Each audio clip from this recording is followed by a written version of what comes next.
Well, ito lang po masasabi ko sa inyo. No? Baka hindi alam ng ating mga kababayan ko. Si BBM ay matagal ko nakakilala.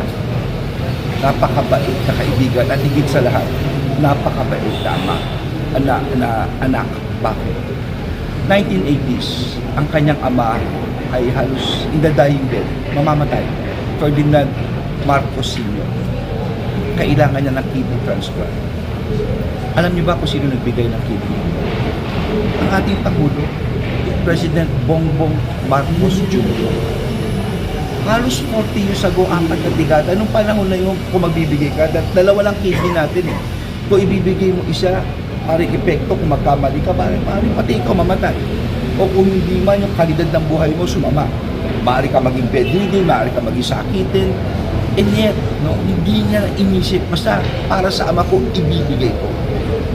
Ngayon, alam niyo naman, kung ito'y nabubuhay sa isang kidney lamang, napaka-sensitive yan.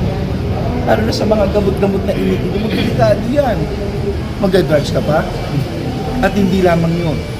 Ang ating Pangulo ay asthmatic. It's a severe case of asthma, kaya nung COVID, di ba, lumabas yung kanyang na kamuntikan siya dahil sa kanyang, kaya bawal siya magsigarilyo yung mga ganun eh. Hindi nga siya makapag-dive ng scuba dahil because of asthma.